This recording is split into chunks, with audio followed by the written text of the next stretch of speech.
اگر ماں باپ کو تکلیف دی ہے اور ماں باپ نے زبان سے کچھ نہیں کہا لیکن دل سے ایسے جیسے اس لمحے میں ایک بد دعا قسم کی نکل آئی، اگر فرض کریں، ٹھیک ہے، دیکھیں ماں باپ کی بڑی اتھارٹی ہے.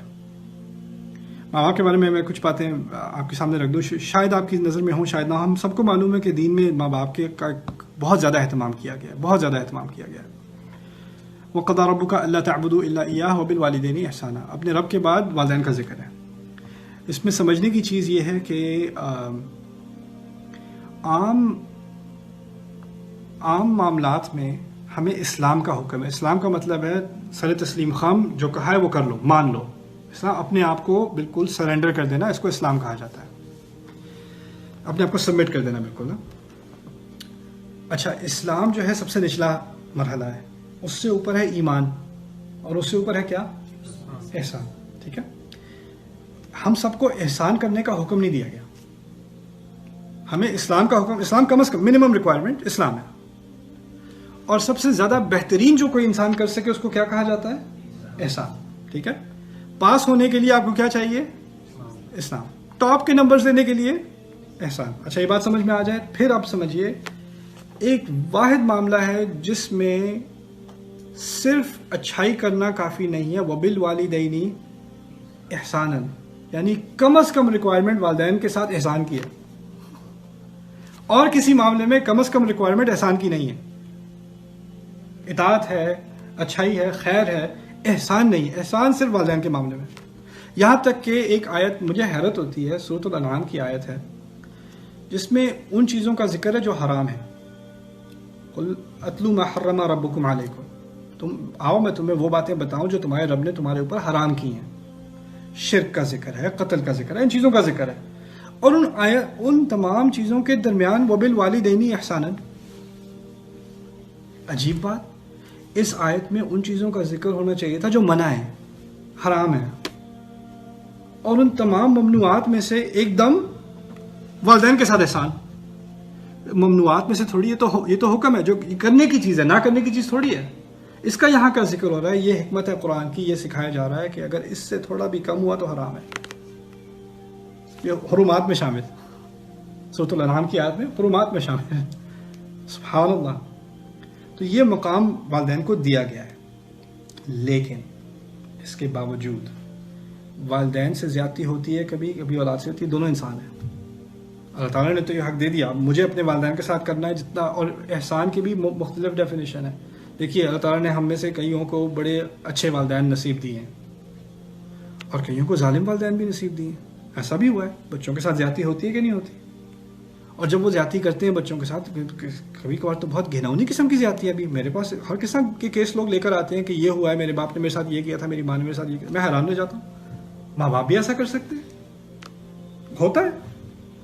اب ان ماں باپ کو اگر آپ ان کے حق میں کہیں کہ ان کے ساتھ احسان، اور اس کا مطلب آپ یہ سمجھیں کہ ان کے ساتھ تو آگے تم نے کچھ نہیں کہنا اور ان کے ساتھ بالکل بہترین تعلق اور برتاؤ، اور یہ زیادتی ہے.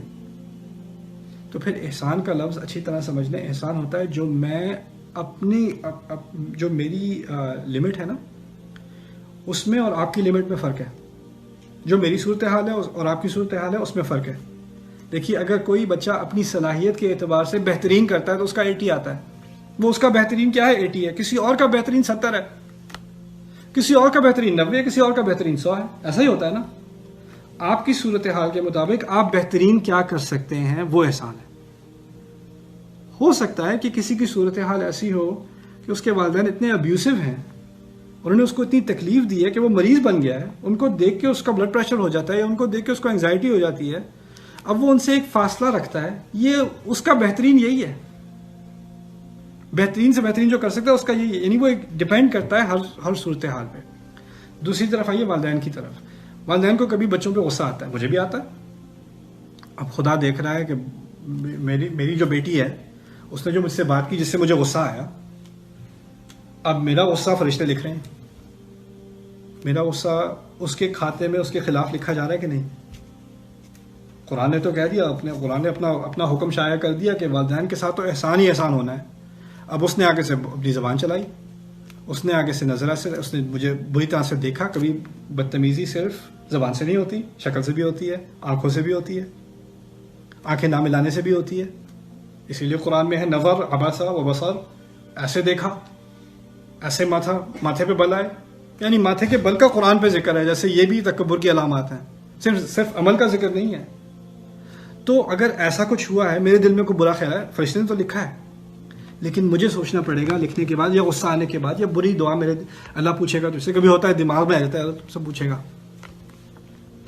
کبھی اگر آ بھی جائے تو بعد میں اپنی اولاد کی محبت میں اگر یہ خیال آپ کو آئے کہ دیکھیے جتنا بھی غصہ مجھے آیا ہوا ہے، اس غصے کی کیا یہ حد ہے کہ مجھے میرے لیے یہ بات قابل قبول ہے کہ جب میری اولاد اللہ تعالیٰ کے سامنے کھڑی ہو تو اس سے یہ باتیں پوچھی جائیں اور اس کی بنیاد پر یہ میری اولاد جلائی جائے۔ آپ کو مثال کے ذریعے بات بتاتا ہوں، آپ کو جتنا بھی غصہ آیا اپنے بچے پر، بیٹے پر، بیٹی پر، جتنا بھی غصہ آیا، اس کی عمر بڑی ہو یا چھوٹی ہو، اگر گھر میں آگ لگ جائے اور اس کے کمرے میں آگ لگ جائے اور ابھی جھگڑ کے گیا بچہ، آپ جھگڑے کو بھولیں گے کہ نہیں؟ اس وقت تو کچھ نہیں یاد رہتا، کوئی غصہ، کوئی بدتمیزی، کوئی گستاخی، کوئی کچھ نہیں یاد رہے گا، میرا بچہ جل رہا ہے، وہ سب بھول جائیں گے آپ۔ اگر وہ آگ اتنی قوی ہے، اتنی بڑی حقیقت ہے کہ اس کی وجہ سے آپ سارا جھگڑا، سارا غصہ، ساری مایوسی سب بھول گئے، اس سے کہیں بڑی آگ آگے نہیں آنے والی، سوچیں ذرا، اس سے کہیں بڑا خطرہ آگے نہیں آنے والا۔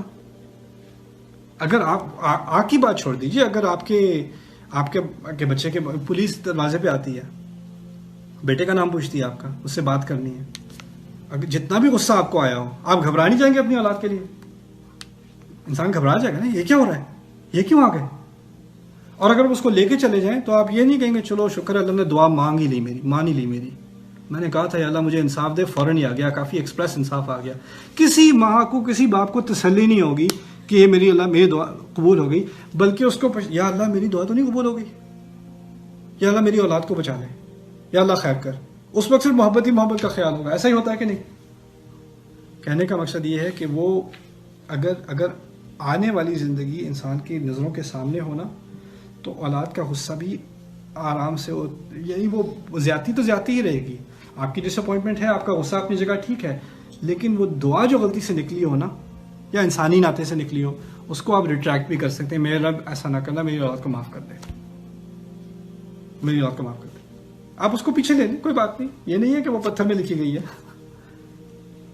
تو ان الحسنات یذہبن السیئات، اچھی چیزیں بری چیزوں کو مٹا دیتی ہیں، یہ تو قاعدہ ہے قرآن کا، تو ایسا ہی کرنا چاہیے اپنے اولاد کے ساتھ۔ کبھی ہوتا ہے ٹھیک ہے غصہ آئے گا، ہم اس زندگی میں تو ہونا ہی ایسا ہے، ایسا ہی ہوتا ہے۔ دیکھیے یعقوب علیہ السلام کو اپنی اولاد پہ بڑا غصہ تھا، کتنے سالوں انہوں نے اپنے باپ کو اس ٹارچر میں رکھا، بیٹے کو الگ کیا، آخر کار جب ریونین ہو بھی گئی، بچوں نے معافی مانگ لی، بچوں نے کھل کے معافی مانگ لی، باپ سے بھی معافی مانگی، اور انہوں نے باپ سے کہا کہ آپ ہمارے لیے استغفار کریں۔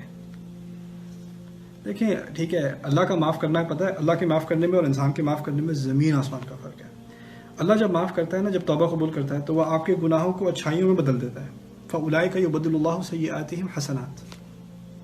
اللہ جب کسی چیز کو دبا دیتا ہے، یعنی جس آپ کے گناہوں کو دفنا دیتا ہے، تو اس کا دوبارہ ذکر نہیں ہوتا، ختم ہو گئی بات، بالکل نئی سرے سے شروع۔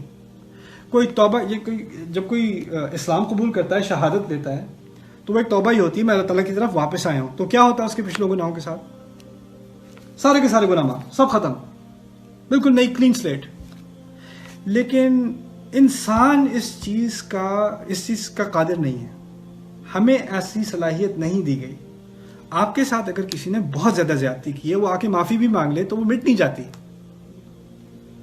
آپ معافی قبول بھی کر لیں، آپ اس طرح کا معاف نہیں کر سکتے جس طرح کا ہمارا رب معاف کرتا ہے۔ اسی لیے ان آیات میں جن میں غل کا ذکر ہے، سورۃ الحجر میں غل کا ذکر ہے کہ ایک بری، آپ کے دل میں برے جذبات تھے کسی کی طرف، وہ آپ نے جتنی بھی کوشش کر لی نہیں نکلے، وہ ایسے جذبات ہیں وہ اہل جنت کے دلوں میں ہوں گے۔ اس سے کیا بات نکلی کہ اگر آپ کے دل میں کسی کے بارے میں کوئی بری فیلنگ ہے، وہ آپ نہیں نکال سکے، اس کا مطلب یہ نہیں کہ آپ میں تقویٰ نہیں ہے، ایمان نہیں ہے، صبر نہیں ہے، یہ چیزیں جائز ہیں، یہ چیزیں اپنی جگہ ہیں، صحابہ میں بھی ہوتی تھیں۔ علی رضی اللہ عنہ وہ دعا پڑھ کر کہتے تھے کہ جو میرا خلافت کے معاملے میں جھگڑا ہوا ہے جن میرے بھائیوں کے ساتھ، میرے رب مجھے ان میں سے بنا جن کے دلوں میں سے یہ غل قیامت کے دن نکال لیا جائے۔ اور پھر ان آیات میں آگے آ کے بات کی گئی ہے نبئ عبادی انی انا الغفور الرحیم، میرے عباد کو بتا دیں، میرے بندوں کو بتا دیں اے نبی میں ہی ہوں معاف کرنے والا، رحم کرنے والا، میرے علاوہ کوئی اور نہیں ہو سکتا. یعنی جس طرح کی مغفرت ہمارا رب کرتا ہے، جیسا رحم ہمارا رب دکھاتا ہے، وہ ہماری صلاحیت میں نہیں ہے. تو کہنے کا مقصد یہ ہے کہ ٹھیک ہے اگر آپ نے معاف کر بھی دیا لیکن پھر بھی آپ کو تکلیف رہی، وہ آپ نہ گناہ گار ہیں، نہ اس سے مراد ہے کہ آپ کسی کا نقصان چاہتے ہیں، نہ اس کو سزا دینا چاہتے ہیں، لیکن تکلیف اپنی جگہ تکلیف ہوتی ہے. اسی لیے یعقوب علیہ السلام نے کہا تھا جب ان کے بیٹوں نے سالوں تکلیف دینے کے بعد معافی مانگی تو اٹس ناٹ انف. کیا کہتے ہیں سوف استغفر لکم ربی، اچھا میں مانگ لوں گا. یہ نہیں کہا اچھا ہاں وہی مانگ لیتا ہوں، کہا مانگ لوں گا بعد میں ابھی نہیں، ابھی بہت غصہ ہے.